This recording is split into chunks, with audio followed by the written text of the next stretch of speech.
Hi everyone, I'm continuing my talks on the immigrant experience, and today I'm focusing on training.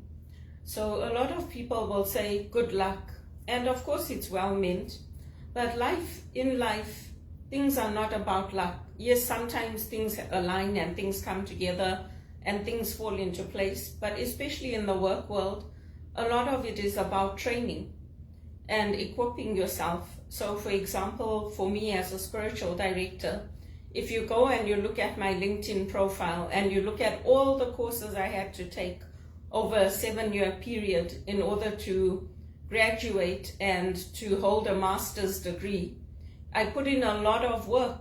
I went to classes in the evenings, I went to classes at weekends, I worked and I studied until I graduated. And that training was part of my formation, part of how I think. I did a lot of work on liberation theology, on this notion and idea that God calls us forth to life and calls us forth to using our skills and using our talents and transforming the environment that we're in. There are lots of different ways that people take that and they implement it. Some people did it with books like The Alchemist. Other people do it with motivational quotes. But it's all stemming from our training. And the same thing when you look at movies like Dolphin Tale. The movies are focusing on children, but also adults, and how when the dolphin is caught in this trap and they try to save its life, in order to save its life, they had to amputate part of its body, and then all the different techniques that they tried to get the dolphin to swim in a normal way again. And how when that dolphin is learning, how painful it is for the dolphin to accept the prosthetics, to accept the contractions that they're putting onto its body. And when you see that dolphin swim, it looks like a snake because it can't take the pain of using its spine without the tail. And it's painful to watch. And so too with our lives, when we are going through adapting to new continents, to new cultures, it's painful for us. It's very, very hard because we are used to doing things a certain way. We like doing things a certain way. But in order for us to live, in order for us to make homes and to adapt to the new countries that we're in, we have to take training and we have to learn to adapt, which does not mean that we lose ourselves, but sometimes it means we do. Sometimes it means that our personalities, what we liked, who we are, gets completely washed away, and there's nothing left of the old person that we were or that people loved or people remembered, until we get back to that place, that continent. For me it's Africa, where we can completely be ourselves. But in Canada, even when I used to go to the Service Ontario centers to apply for works, they used to talk about me and they used to say, that's her. She can't adapt. She doesn't know how to adapt and how to change. She doesn't know how to help herself. She doesn't know how to educate herself. And they used to do it openly when I used to go and sit in the Service Now centers at Lawrence and Bathurst to apply for jobs, which of course they didn't know me. None of that was true because they didn't see all the work I was doing, all the training I was doing, all the resumes I was sending out was all they saw.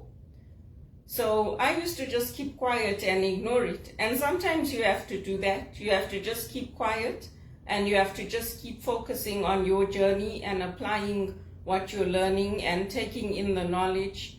And not all of us are in protected environments. So, for example, my brother's also on his own in England.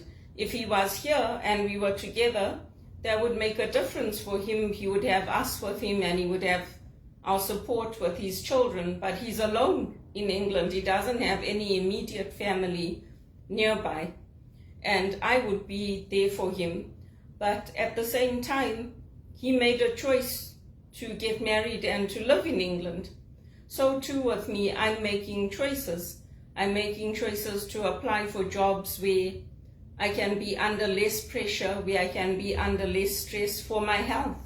Because I know that it's come to a point where even if I hear people talking about the police or the military or anything, I just disconnect.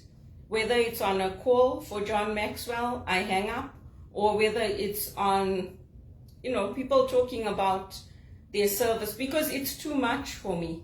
It's too painful, because I grew up with the war, I grew up with all of that, and I put it behind me. I went into industries that for me were nurturing, where I could be creative, where I could use my creative talents, where I could be in positions working at Regis College. I was helping to give retreats, and then in the church, it was all creative fields. And so just hearing, I met this military guy, and I'm like, disconnect. Because it's too much for me. It comes to a point where I get acid reflux and I react to it in a way that is very upsetting because of how I've been treated on the calls and because of how I've been shouted at and sworn at. There are certain techniques that the military uses, which I know because it's things like they say your name. They'll say, "Good morning, Belinda." And then they'll talk, and they'll say, "Is that right, Belinda?" And they'll use these techniques. They are techniques that they use to break down your spirit. And so for me, I just disconnect. Yes, my grandfather was a civic policeman, but he never used any of these techniques on us. He was just our grandfather, and that's it. He was sweet and kind and nice, and that was it. That's how we knew Papa. We knew him in his military or his police uniform. It was a blue uniform when he went out, and his helmet. But yeah, that's me. So I'm not in a space where I'm using my creative skills. I'm not in a space where I'm being nurtured. I'm not in a space where I want to be. So all I can do is focus on the things that give me life. I take my photos in the morning. I disconnect. And sometimes it's okay to not be okay. It's okay to have a meltdown. It's okay to cry. It's okay to feel like I can't do this for another day. But then we pick ourselves up and we carry on. And in today's environment, there are a lot of people, not just me, dealing with overwhelming debt, dealing with rising mortgages, dealing with rising rents, and not getting the help we need from the financial institutions. And the regulatory environment, whether you're in retail or finance or anything like that, it's very, very hard because there are very, very stringent regulations in place. There are very, very hard penalties in place. They are very, very harsh penalties, and sometimes those of us who come to Canada from other countries, we don't think the way people think here. So even taking a box of chocolates for somebody, I didn't expect legal action to be taken against me for that when I took a box of chocolates to Credit Suisse. And I wasn't the only one that took a box of chocolates there, but I was targeted. The receptionist there at Credit Suisse, she said to me, "Leave it here." She said, "Come, I show you." She had 2 drawers full of boxes of chocolates and gifts and biscuits and all kinds of things. And I was one person, but I got targeted. So that's how it goes. You live and you learn. I will never take another box of chocolates to anybody that I worked with at Credit Suisse. I just ignore them now. When I see them, I walk past them. And it's unfortunate, but why would I put my life at risk for a box of chocolates? No. So I guess that's what we have to learn to do. We have to learn to train ourselves to be prepared. Preparedness is 90% of it. Of course, there's things that come up that we don't anticipate, just like we had COVID, just like we had cutbacks in our workplaces.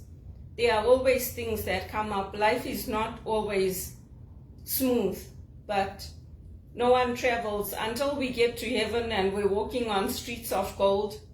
We are traveling the same road, the paved road of life. And that's how we have to continue to move forward. And some of the challenges that we're dealing with here are the same challenges that I dealt with in Zimbabwe, in South Africa. It's the same. Some days I am so fatigued by my job, my whole body aches after a day on the calls and the chats, because I'm dealing with people complaints the whole day. I don't have anything creative in my work. I'm not designing things. I'm not leading retreats. I'm not using my spiritual direction skills. I'm not doing anything with it other than what I can do on my own with Facebook and my website and trying to put my skills out there. So for me, it's very, very hard. But that's how it goes for now. And if that's the way it's going to be, I guess that's the way it's going to be. But when you look at artists, when you look at all of us, for us to get to that place where we are running things smoothly, there's a lot of learning that comes in along the way. And there's a lot of work that goes into it. I always talk about Elvis, I talk about his grueling schedule. But when you have no money, what are you going to do? You're going to work as many hours as you can to try to get that money. And in the end, it kills us because we don't have a choice. Of course, you get people like Bill Gates and you get the millionaires. Oh, good luck to them. They've earned it. And if that's what's important to them is to keep making more millions and live in places where there's tax breaks, and that's obviously they love their money. It's not about the people for them, it's about the money. So we have to just do what we can do. And we try to help where we can. We try to give our time, we try to give our resources. But unfortunately, it doesn't matter what organization it is. You can say, oh, how can you support Bill Gates when there were all those scandals about him? There's no institution on earth that hasn't been touched by sin, that hasn't been touched by scandal. So if you go around looking for a place where you can help somebody who has never been touched by sin of this world or the negative side of this world and things that happen, it's not going to happen.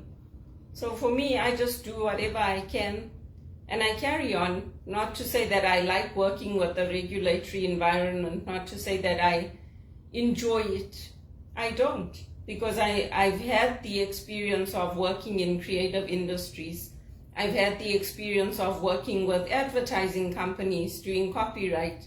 I've had the experience of leading retreats and guiding retreats and being nurturing. I've had the experience of working with children in my church in the children's liturgy. But unfortunately, the money doesn't come in from the things that I love to do. So I just have to carry on and I have to take whatever I'm doing and do it to the best of my ability using the training that I have. Because luck is not what people think it is. Luck is preparation. And all we can do is try to be as prepared as we can.